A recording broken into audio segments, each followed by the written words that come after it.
আপনার কাছে তার যদি উপযুক্ত কোনো প্রমাণ থাকে তাহলে তো আমাদের 3 ভাইয়ের দায়িত্ব আপনার টাকাটা দিয়ে দেওয়ার। চাচা, এত সময় তো আমার 2 ভাইয়ের কথা শুনলেন। আমার 2 ভাই তো আর আপনার টাকা শোধ করতে পারবে না, তাহলে আর কি করার, আপনার টাকা আমি শোধ করে দিবানে। এই তুই টাকা দিবি মানে? তুই টাকা কোনে পাবি? কেন, তুমি না বললে বাপের সয় সম্পত্তি সব ভাগ করবা?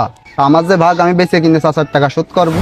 এই আসিফ, তুই তো এমনি খাইস আমার ঘাড়ের পরে বসে, আর এখন জমি জায়গা ভাগ করে সব বেচে কিনে দিয়ে সারা জীবন আমার ঘাড়ের পরে বসে খাওয়ার চিন্তা ভাবনা। এই বড় ভাই, তুই তো বেশি কথা কইস না তো। ওর জমি জমা ওরা ভাগ করে দিয়ে দেবো। ওর তাও ব্যস্ত কি করবে ও বুঝুকগে। হ্যাঁ মাঝে ভাই, আপনি ঠিক কথাই কইছেন। আমার জমি জায়গা বেচে আমি বাপের ঋণটা পরিশোধ করব। আর চাচা, আপনি আমার কিছুদিন সময় দেন, আমি জমি জায়গা বেচে আপনার ঋণটা পরিশোধ করে দিবানে। ও আচ্ছা বাবা, তাহলে টাকাটা তুমি দেবা? আমি এতক্ষণ তো তোমাকে অনেক কথা শুনলাম, তাহলে এখন আমার একটা গল্প শোনো। আজ থেকে অনেক বছর আগে তোমার আব্বা আমার আড়তে যাতায়াত করতো। কি ব্যাপার সেলিম ভাই, এত ইমার্জেন্সি সংবাদ দিলে কি হয়েছে? কি আর হবে ভাই, আপনি যে আমার কাছে এতগুলো টাকা পাবেন, টাকা তো আপনার দেওয়া হলো না। সেই টাকাগুলো দেওয়ার জন্য আপনারা সংবাদ দিছি। টাকা আপনার কাছে একটা সমস্যাটা কি? সমস্যা তো কিছু না, কিন্তু মানুষের হাত মহতের কথা বলা যায় না। তাছাড়া আমি দিনা থাকতে পছন্দ করি না, তাই টাকাগুলো আজকে আপনারে দিয়ে দেবো। শোনেন সেলিম ভাই, টাকা আপনার কাছে আছে, আপনার কাছে থাক। আপনি ওই টাকা দিয়ে ব্যবসা বাণিজ্য করেন। টাকা যখন আমার দরকার হবে না, তখন আপনার কাছে আমি টাকাটা নেবো না। তারপরেও ভাই, দুর্ঘটনার কথা কিন্তু বলা যায় না।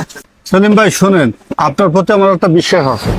আমি যদি মারা যাই, আপনি তো ভালো করেই জানেন আমার 3 ছেলে আছে।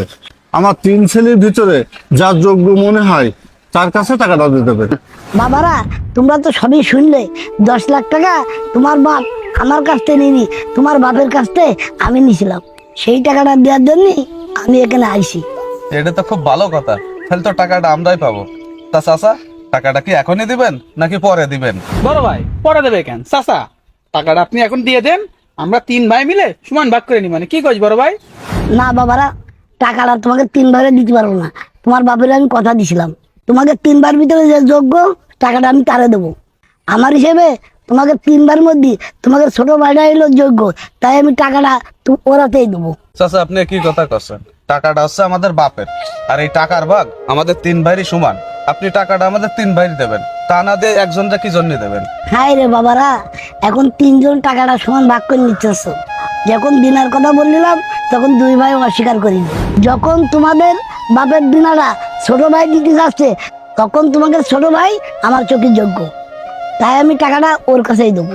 আসিফ, কালকে আরো তো যাই টাকাটা বেছে নে, আমি এখন চলে গেলাম।